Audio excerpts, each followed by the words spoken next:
And now, it's time for another Dice Tower review with Tom Vasel.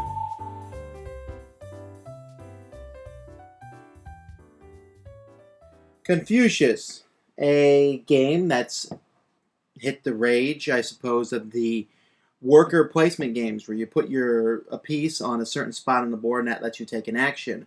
And there's been quite a few of these games that came out in the past several years. Confucius is certainly the most cerebral of those games. It has the least luck that I've seen.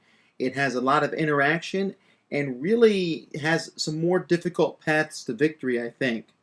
I would have a hard time explaining the game in the short time that I'm going to be doing this video, and I'm not even sure I would attempt to do so because so much of it you have to see and sometimes have to play through to understand.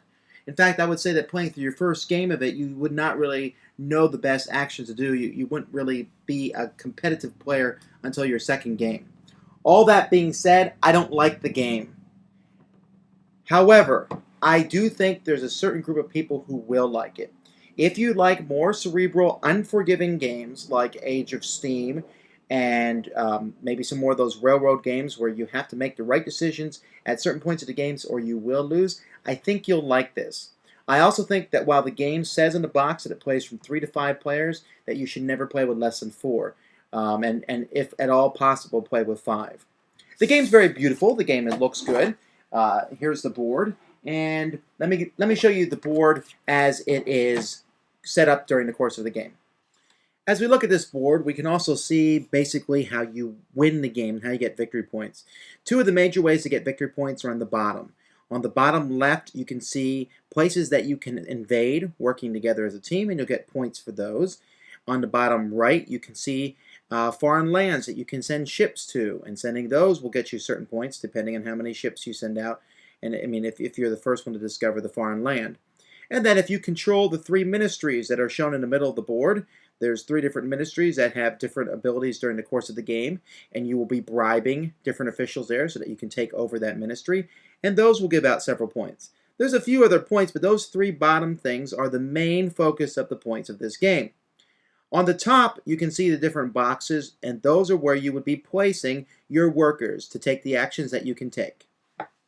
I thought I'd go over some of the more interesting features of the game because some of them might interest you. So let's talk first about the Confucius Deck.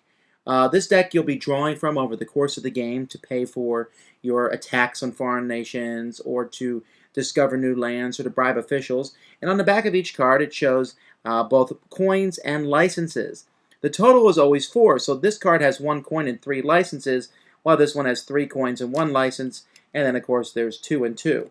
And that keeps the randomness low, but you have to deal, I have a lot of licenses, how am I going to deal with it? I have a lot of coins, and I like that. There's no really great cards, no really bad cards, just kind of helps determine on how you do different things. I like the ministers on the board. They each have different costs to try and bribe them.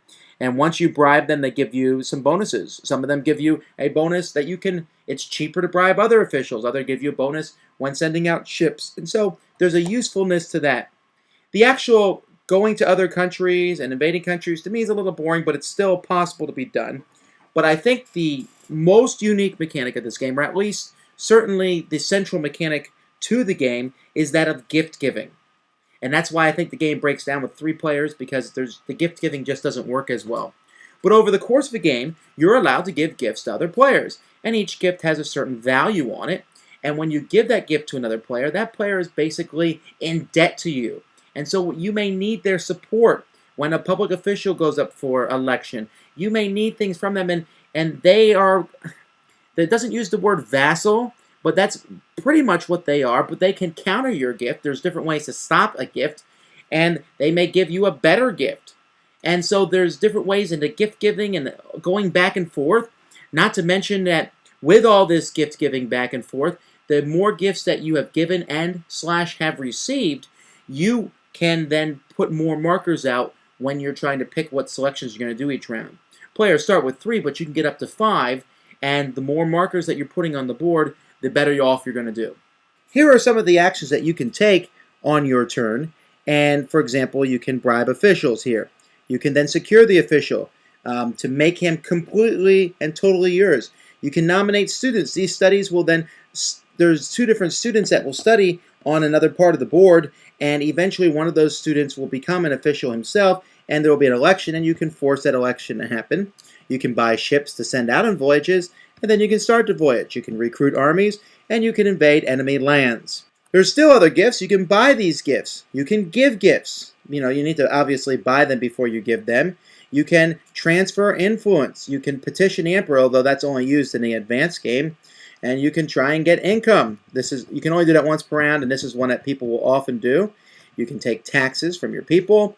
You can do no action. I'm not sure why you would often do that. Or try for imperial favor.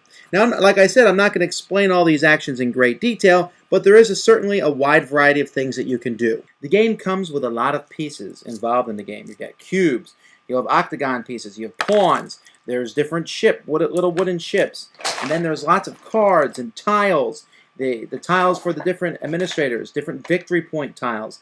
And all this fits together with some nice artwork that invokes the period of this time during the Chinese history, and I think some people are going to really enjoy both the historical flavor and the back and forth interaction between the other players. This is not a solitaire exercise. The giving of gifts back and forth is something you have to pay attention to.